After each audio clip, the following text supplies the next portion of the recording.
Happy Sunday. Welcome back, readers.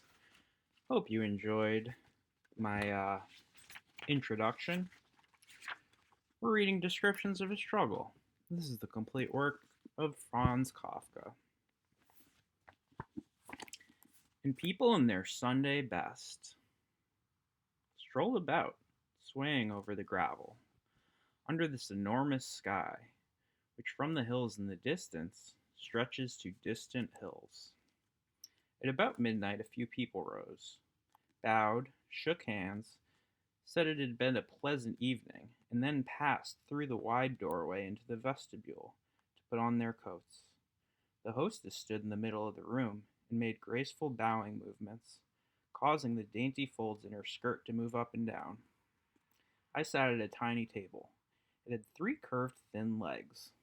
Sipping my third glass of Benedictine, and while I drank I surveyed a little store of pastry, which I myself had picked out and arranged in a pile. Then I saw my new acquaintance, somewhat disheveled and out of shape, appear at the doorpost of an adjoining room. But I tried to look away, for it was no concern of mine. He, however, came toward me, and smiling absent-mindedly at my occupation, said, "Excuse me for disturbing you, but until this very moment I've been sitting alone with my girl in the room next door, ever since 10:30. Lord, what an evening! I know it isn't right for me to be telling you this, for we hardly know one another. We only met on the stairs this evening and exchanged a few words as guests of the same house. And now, but you cannot, but you must forgive me. Sorry. And now, but you must forgive me. Please, my happiness just cannot be contained. I can't help it. And since I have no other acquaintance here whom I can trust, I looked at him sadly. The piece of fruitcake which I had in my mouth didn't taste particularly good, and said into his rather flushed face, "I'm glad, of course, that you consider me trustworthy, but displeased that you've confided in me. And you yourself, if you weren't in such a state, would know how improper it is to talk about an amorous girl to a man sitting alone drinking schnapps." When I said this, he sat down with a jolt, leaned back in his chair, and let his arms hang down. Then he pressed them back, his elbows pointed, and began talking in a rather loud voice. "Only a little while ago we were alone in that room, Annie and I kissed her. I kissed her. Her mouth, her ears, her shoulders. Oh, my Lord and Savior. A few guests, suspecting ours to be a rather more animated conversation, approached us closer, yawning. Whereupon I stood and said that to all that could hear, 'All right, then. If you insist, I'll go with you. But I repeat, it's ridiculous to climb up the Lorenzburg right now, in winter, in the middle of the night. Besides, it's freezing. And as it's been snowing, the roads out there are like skating rinks.' Well, as you like." At first, he gazed at me in astonishment and parted his wet lips, but then, noticing the guests who had approached were quite close, he laughed and stood up and said, "I think the cold will do us good. Our clothes are full of heat and smoke. What's more, I'm slightly tipsy without having drunk very much. Yes, let's say goodbye and go." So he went to the hostess, and he kissed her hand. She said, "I'm glad to see you looking so happy today." Touched by the kindness of this word, he kissed her hand again, whereupon she smiled. I had to drag him away. In the vestibule stood a housemaid, whom we hadn't seen before.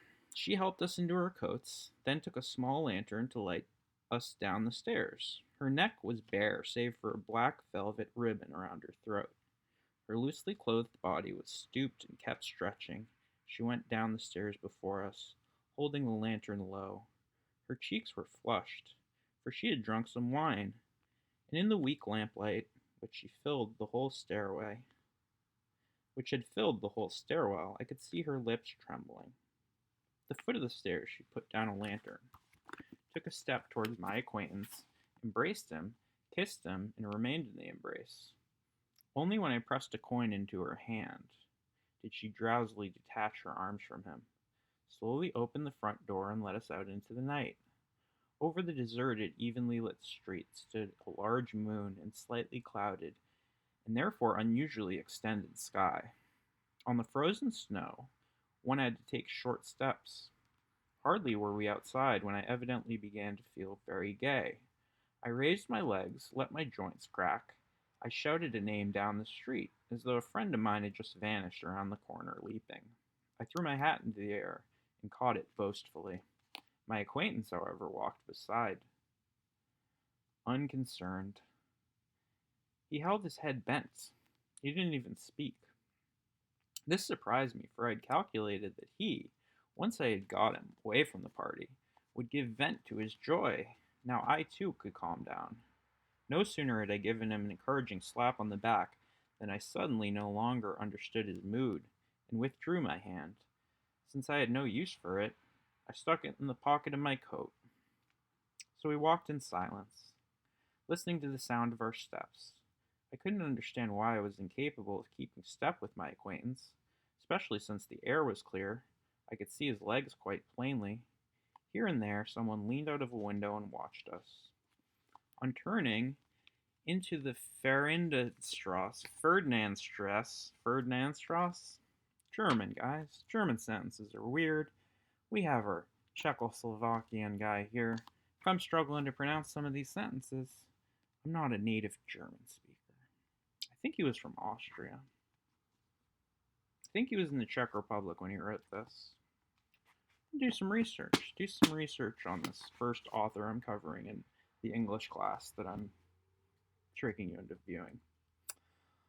On turning into a Ferdinandstrasse, I realized that my acquaintance had begun to hum a melody from the Dollar Princess. It was low, but I could hear it distinctly. What did this mean? Was he trying to insult me? As for me, I was ready to do without not only this music, but the walk as well. Why wasn't he speaking to me, anyway? If he didn't need me, why hadn't he left me in peace in the warm room with the Benedictine and the pastry? Certainly wasn't I who had insisted on this walk. Besides, I could have gone for a walk on my own. I had merely been at a party, had saved an ungrateful young man from disgrace, now was wandering around in the moonlight. That was all right, too. All day in the office, evenings at a party, at night in the streets, and nothing to excess. A way of life so natural that it borders on the excessive. Yet my acquaintance was still behind me. Indeed, he even quickened his steps when he realized he'd fallen in the rear. No one uttered, nor could it be said that we were running, but I wondered if it wouldn't be a good idea to turn down a side street after all.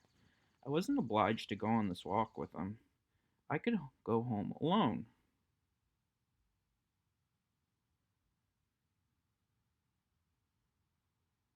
No one could stop me. Then, secretly, I could watch my acquaintance pass the entrance to my street. Goodbye, dear acquaintance. On reaching my room, I'll feel warm. I'll light the lamp in its iron stand on my table.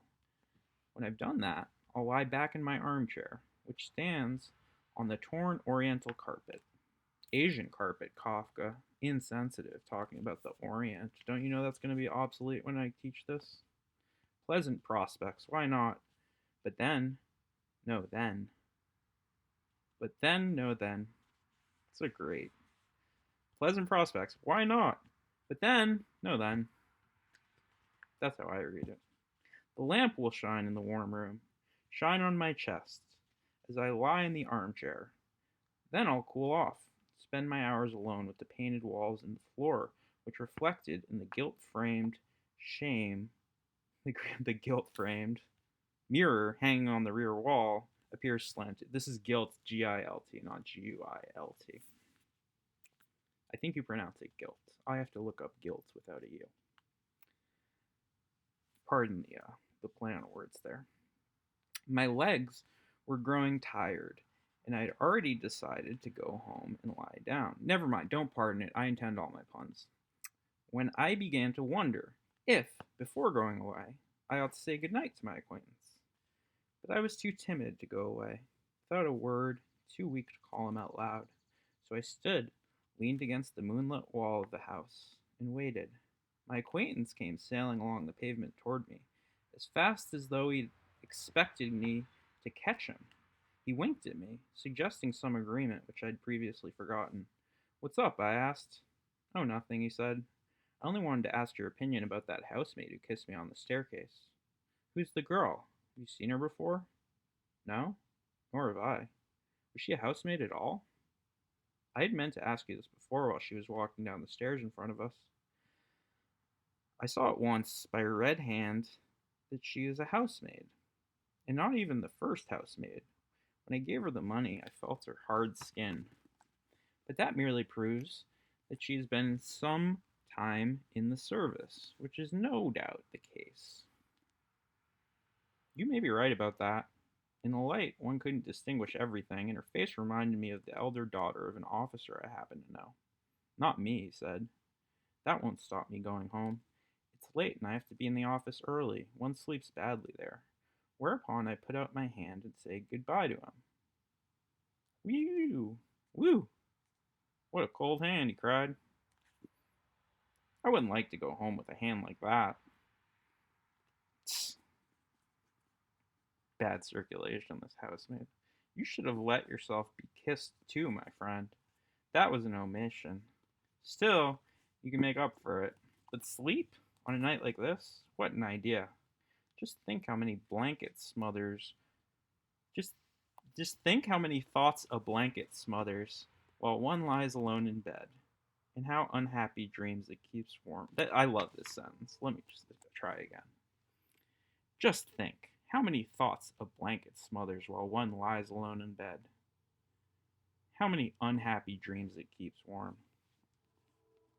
"I neither smother anything nor warm anything," I said. "Oh, go on," he concluded. "You're a humorist." At the same time, he began walking again. I followed without realizing it, for I was busy thinking of what he had said. From these words, I imagined that my acquaintance suspected in me something which, although it wasn't there, made me nervous nevertheless, rise in his estimation by suspected it. So, it was just as well I hadn't gone home. Who knows, this man, thinking of housemaid affairs while walking beside me, his mouth steaming with cold, might be capable of bestowing on me, in the eyes of the world, a value without my having to work for it. Let's pray the girls won't spoil him. By all means, let them kiss and hug him. That's their duty and his right. But they also mustn't carry him off. After all, when they kiss him, they also kiss me a little, with the corners of their mouths, so to speak. But if they carry him off, then they steal him from me. And he must not always remain with me. He must always remain with me, always. Who's to protect him, if not I? And he's so stupid. Someone says to him in February, "Come up to the Lorenzenberg," and he goes off. Supposing he falls down now, or catches cold. Suppose some jealous man appears from the postgas and attacks him. What will happen to me? Am I to be just kicked out of the world? I believe that. I'll believe that when I see it. No, he won't get rid of me.